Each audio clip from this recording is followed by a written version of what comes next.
Now we have our major points listed and we have our outline.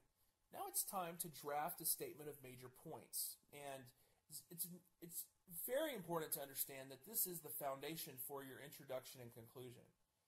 And it should be 1 to 2 sentences, and this is the number one most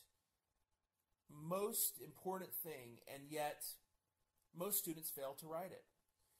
It is missing from most papers, and I don't want you to do that. So I really want you to make sure that this is on your paper.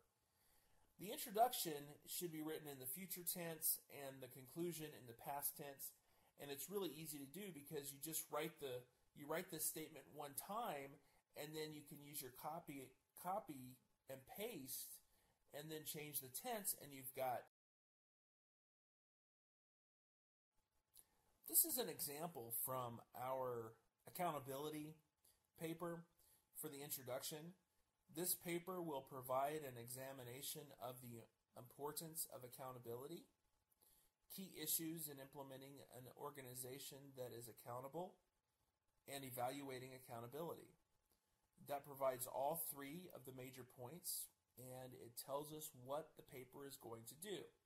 Now, the reason for this, I'm the kind of person who likes to know why I'm doing something. The reason for this is that there are a lot of people who are global learners. I'm one of them. And we like to know what's going to happen in the story. And so I like to know what you're going to tell me in a paper before the paper's actually written. So it's very important. So that's why you want to have the introduction provide a preview of major points. Now, for people like me who are very lazy, we can just copy and paste and then change a couple words. Here's the conclusion or the review of major points. This paper provided an examination of the importance of accountability, key issues in implementing an organization that is accountable, and evaluating accountability. It's as easy as that.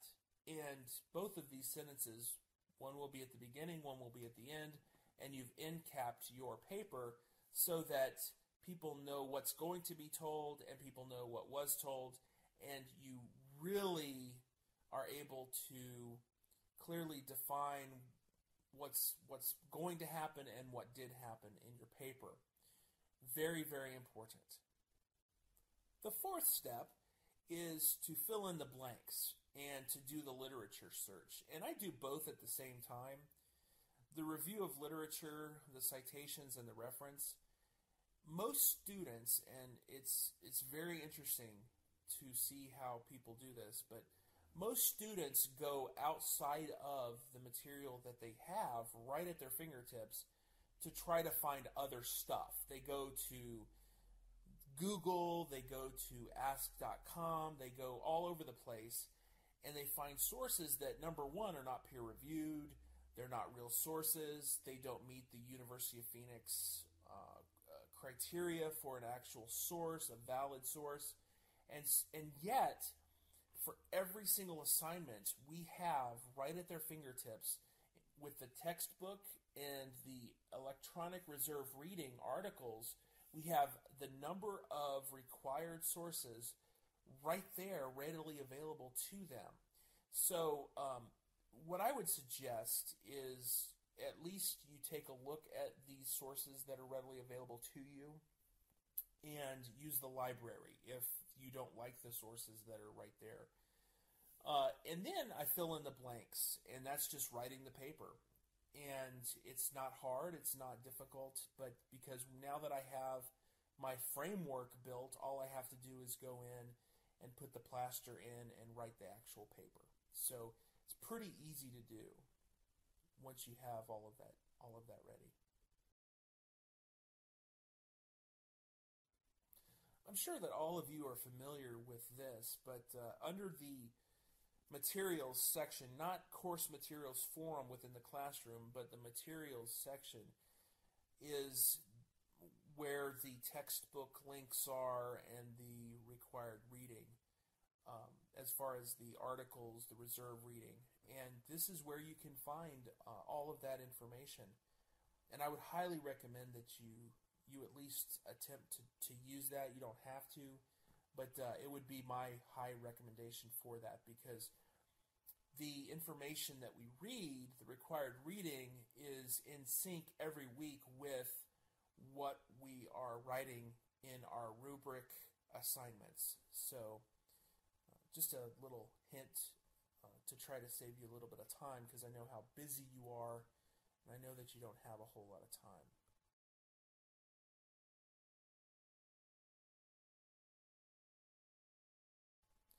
If I ever have a problem with figuring out how to cite something in text or on the reference page, I go to the Center for Writing Excellence. There is a great reference generator, citation generator on the Center for Writing Excellence. Many of you have already gone to this before, but if you haven't, this is the main page for the Center of Writing Excellence, and I want to kind of show you some of these tools as well, because I think they're just phenomenal tools for some of you who have not seen them. Not only does this provide a reference and citation generator, it also has a link to APA style information, which gives you some basic information about why some things are the way they are in APA, and some general rules on how to do it. I have found this to be extremely handy, and if you'd like to take a look at it, please feel free to do so. Once again, this is not something that I'm requiring you to do, but I think it could help you in writing better papers. Thank you. The fifth and final step in the process of drafting a paper is proofing. And it is a critical step that many people just don't do. Now, one thing that you can use that is a very good tool developed by the Apollo Group is Riverpoint Writer, and it can be downloaded off of the University of Phoenix website, and it works with Microsoft Word to set up a lot of the formatting for APA. And it is a very good tool. It does all the margins. It will do the title page. It's a very good tool. One thing to remember, though, is that like any tool that's electronic, you still have to use your discernment as a human. And one of the things that Riverpoint Writer does automatically is place a running header in. And so if you use Riverpoint Writer, be cognizant that you're going to have to go in and actually take out that running header. The second thing that I do is I do an initial proof myself, or if time is of the essence, I get somebody else to do it. If I don't have the normal 12 hours to put my paper aside and then pick it back up, I'll get somebody else to proof my paper. And it's good to have a fresh set of eyes, whether they're your own or somebody else's, to look at your paper to find things that you normally wouldn't find. And that's a good standard of practice. Another thing that the University of Phoenix has that's very, very good is the Center for Writing Excellence. They have a tool there, a few tools actually, that are very, very good. WritePoint, CWE Review, and Plagiarism Checker are very, very good.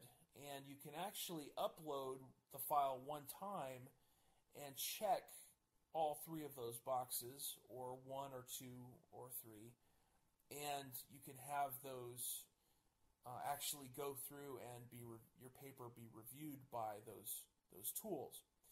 WritePoint is an automated review tool that I use on every paper. So I would highly encourage you to send your paper through WritePoint and make your corrections based upon the feedback from WritePoint prior to your final submission to me. And the reason for that is that you're going to be counted off anyway, but you get to actually see it and change it before it's submitted to me. So I would highly encourage you to use RightPoint. I use it for every paper, every time, so I would highly encourage you to use that. The CWE review is a much longer review. It's where somebody actually reviews your paper. You usually don't have time for that in one of our classes to do that unless you are working very far in advance. The plagiarism checker, one thing I do want to tell you about the plagiarism checker, I do take plagiarism very seriously, and if you are caught plagiarizing, you will be there will be consequences. If you purchase a paper from somebody from a previous course and submit that as your own, or if you use sources but you don't cite them, depending on the degree of violation will depend on the type of penalty. But I will tell you that students do not have the ability to use the plagiarism checker to see if they similarity check for other students' papers, but I do have that ability, so be very cognizant of that. You can also get fellow students to review your papers and proof your papers as well. So those are just a few tools that I use for proofing, and I think that proofing is a very important thing. Once again, in review, the steps in writing a paper that I use are identifying the major points, drafting the outline, drafting the statement of major points, filling in the blanks, doing a lit review, and then proofing.